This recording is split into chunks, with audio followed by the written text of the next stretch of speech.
Selamat malam semuanya. Kembali lagi bersama gua di Studio Misteri. Kali ini gua masih melanjutkan cerita teror lelembut di Gunung Karang. Seperti apa kisahnya? Mari simak terus videonya. Namun sebelum lanjut ke cerita, silahkan tekan tombol subscribe dan aktifkan notifikasinya agar channel ini lebih semangat untuk membuat konten berikutnya. Benarkan posisi Anda dan selamat mendengarkan.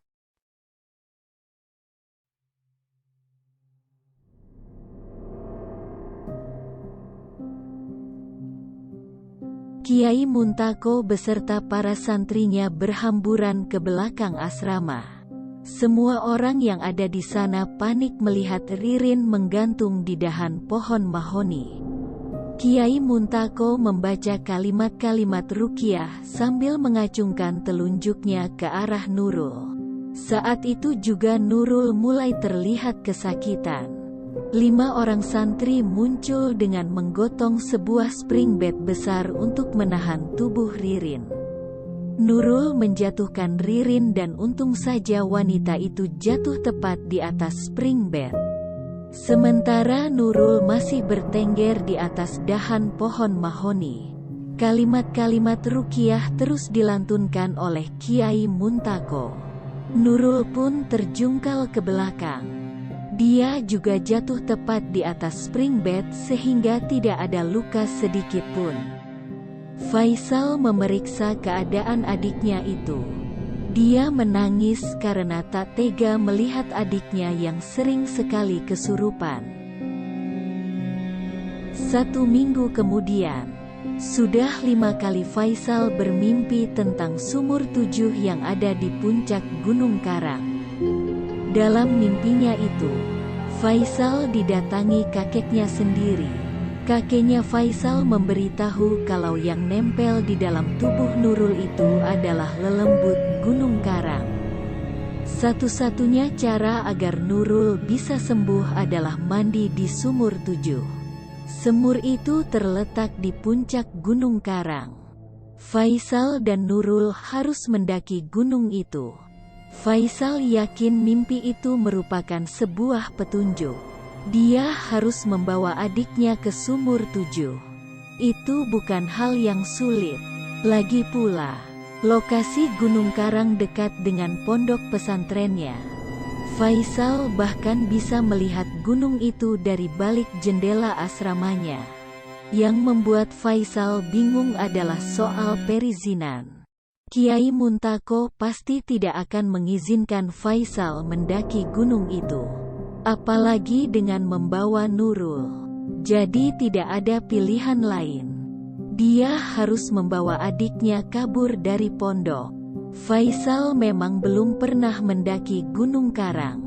Tapi dia pernah baca di internet kalau medan pendakian di sana tidak terlalu ekstrim. Faisal yakin bisa membawa adiknya dengan selamat. Faisal sudah merencanakan dengan matang skema kabur dari pondok. Saat para santri sedang berjamaah maghrib, Faisal mengendap-endap ke asrama adiknya. Kemarin Faisal sudah memberitahu Nurul agar tidak ikut jamaah maghrib. Nurul keluar dari kamarnya melalui jendela. Dia membawa tas gendong warna hitam.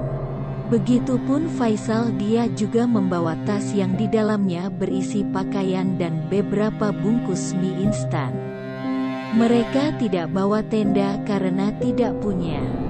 Faisal hanya berharap di tengah pendakiannya nanti dia bisa menemukan saung untuk berteduh. Mereka berdua berhasil kabur dari pesantren. Sebenarnya Faisal tidak tahu jalur pendakian Gunung Karang. Dia cuma modal nekat.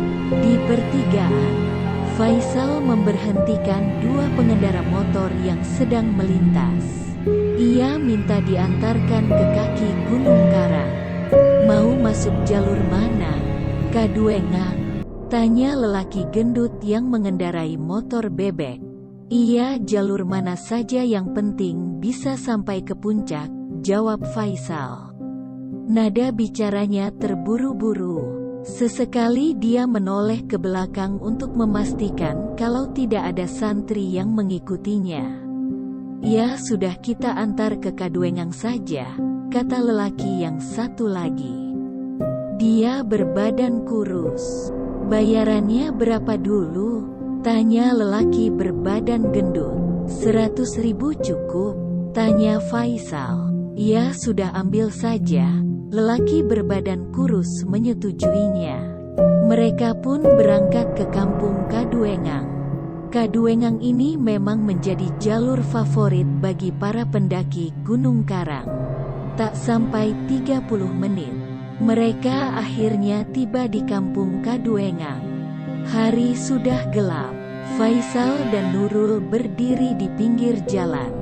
"Kita sebenarnya mau kemana, Bang?" tanya Nurul.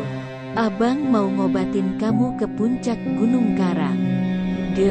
Nanti adek mandi di sumur 7 biar lelembut di tubuh adek hilang," jawab Faisal.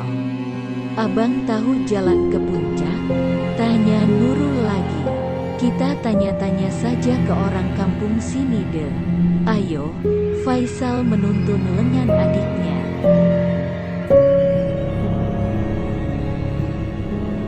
Sebelum mereka masuk ke perkampungan, dari semak-semak muncullah seorang anak lelaki yang umurnya kisaran 15 tahun. Dia menuntun seekor kambing. Anak laki-laki itu tersenyum saat melihat Faisal dan Nurul. "Kalian dari mana?" tanya anak itu. "Dari pesantren. Kami mau mendaki Gunung Karang," jawab Faisal. "Malam-malam begini?" tanya anak itu. "Iya, kamu tahu jalur pendakian di sebelah mana?" Faisal kembali bertanya. Anak itu menunjuk ke arah barat. "Di sana, untuk sampai ke puncak, kalian harus melewati 3 pos." Faisal menelan ludahnya sendiri. Dia sadar mendaki tanpa pemandu pasti nyasar. "Begini, aku punya uang 300.000. Kalau kamu mau nganterin kami ke puncak, kami akan kasih kamu upah 300.000. Bagaimana?" tawar Faisal. "Wah, serius?" Anak itu malah senang. Faisal mengeluarkan uangnya. "Ini kau pegang uangnya." Dia menyerahkan uang itu. "Oke, aku mau. Kenalkan dulu, aku Acong. Aku asli orang sini. Aku Faisal dan ini adikku Nurul," ucap Faisal tanpa tersenyum. "Kalian bawa tenda?" tanya Acong. Faisal dan Nurul menggelengkan kepala. "Nggak apa-apa, ayo ikut aku.